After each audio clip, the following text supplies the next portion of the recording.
Hello बच्चों, आज की हिंदी ऑनलाइन कक्षा में हम लोग पढ़ेंगे काल। काल को अंग्रेजी में टेंस कहते हैं। इंग्लिश ग्रामर में आप लोग ज़रूर पढ़े होंगे। इसके पहले हम लोग क्रिया पढ़ चुके हैं बच्चों। क्रिया के परिभाषा, क्रिया के रूप हम लोग पढ़ चुके हैं। आज हम लोग पढ़ेंगे काल। काल का अर्थ होता है समय। काल का मतलब होता है समय। आइए देखते हैं। नेहा मुंबई गई थी। भूतकाल, बीता हुआ समय है बच्चों, काम हो चुका है। नेहा मुंबई गई थी, है ना, जा चुकी है, तो ये बीता हुआ समय है, इसलिए ये भूतकाल है। नेहा मुंबई जा रही है, ये काम हो रहा है, वर्तमान समय है, तो ये वर्तमान काल हो जाएगा। ठीक है, तो ये क्या हो जाएगा? वर्तमान काल।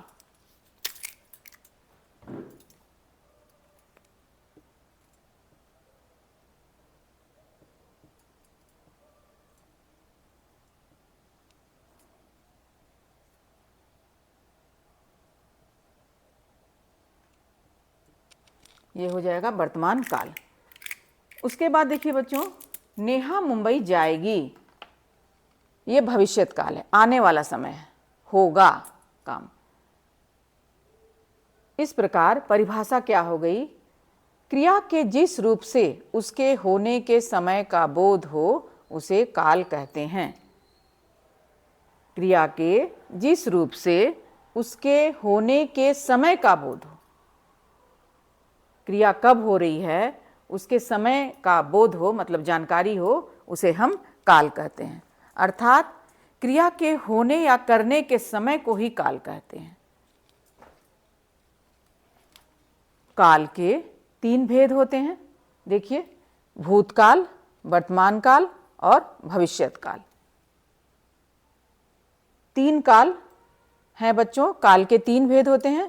पहला भूतकाल, दूसरा वर्तमान काल, तीसरा भविष्यत काल। सबसे पहले हम लोग पढ़ेंगे भूतकाल। भूत का मतलब होता है बीता हुआ। भूत का मतलब क्या होता है? बीता हुआ। बीता हुआ। काल का मतलब समय, अर्थात बीता हुआ समय।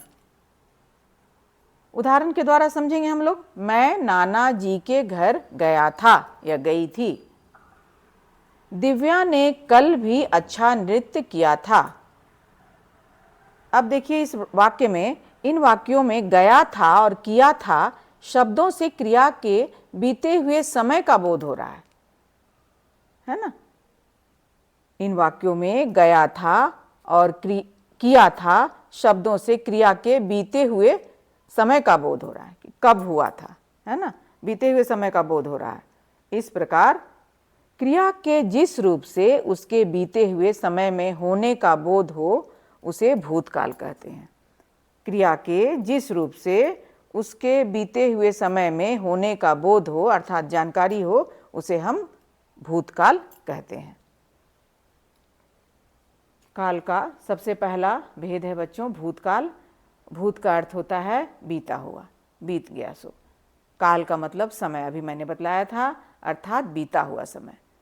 जैसे हम लोग एक उदाहरण देखे थे सबसे पहले ही, नेहा मुंबई गई थी, बीता हुआ समय है, तो ये भूतकाल का उदाहरण है। नेहा मुंबई गई थी।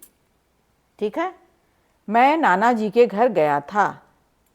दिव्या ने कल भी अच्छा नृत्य किया था।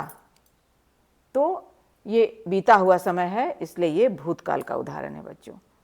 इन वाक्यों में गया था और किया था शब्दों से क्रिया के बीते हुए समय का बोध हो रहा है, जानकारी हो रही है, इसलिए ये भूतकाल है।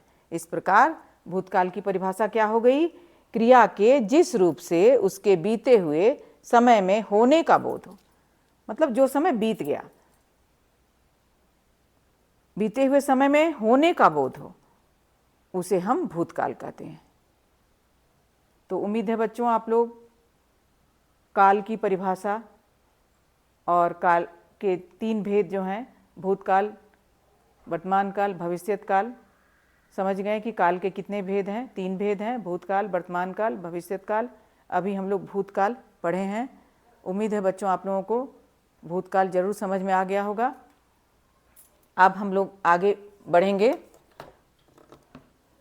अब आगे देखेंगे वर्तमान काल। भूतकाल के बाद है बच्चों वर्तमान काल। देखिए, वर्तमान अर्थात चल रहा समय।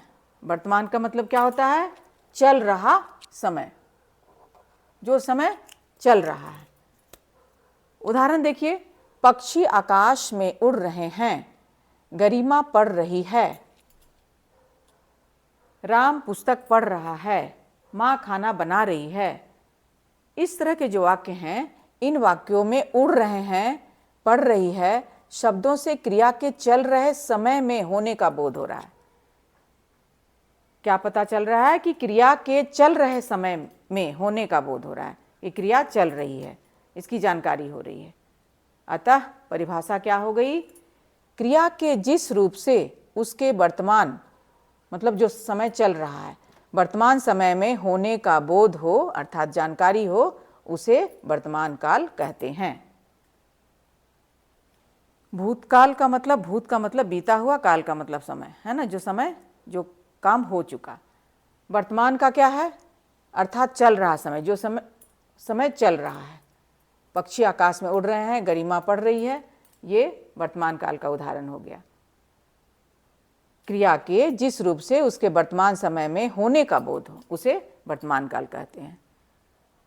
अब तीसरा काल का तीसरा भेद है भविष्यत काल। भविष्यत अर्थात आने वाला समय, होगा, है ना। पिताजी पटना जाएंगे, भविष्यत काल, आने वाला समय, जो समय आएगा। देखिए उदाहरण देखिए, रिया अपना जन्मदिन मनाएगी, किसान खेत में हल चलाएगा। इन वाक्यों में मनाएगी तथा चलाएगा शब्दों से क्रिया के आने वाले समय में होने का बोध हो रहा है कि कब होगा काम, है ना। जन्मदिन मनाएगी, किसान खेत में हल चलाएगा, तो मनाएगी चलाएगा शब्दों से क्रिया के आने वाले समय में होने का बोध हो रहा है। आने वाला समय, भविष्यत का मतलब होता है आने वाला समय। इस प्रकार परिभाषा क्या हो गई? क्रिया के जिस रूप से उसके आने वाले समय में होने का बोध हो, जानकारी हो, उसे भविष्यत काल कहते हैं। क्रिया के जिस रूप से उसके आने वाले समय में होने का बोध हो, उसे भविष्यत काल कहते हैं। तो इस प्रकार बच्चों भविष्यत काल का मतलब होता आने वाला समय।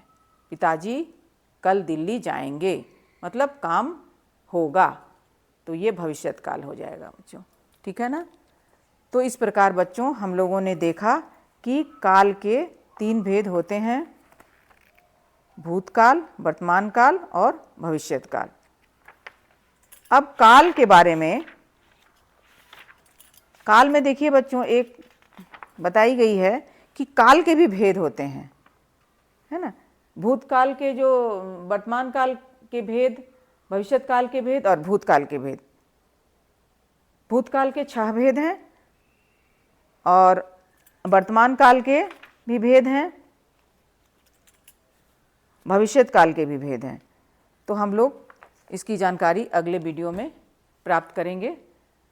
आज हम लोग बस काल की परिभाषा, काल किसे कहते हैं, काल का मतलब क्या होता है, काल का मतलब समय होता है, अंग्रेजी में इसको टेंस कहते हैं।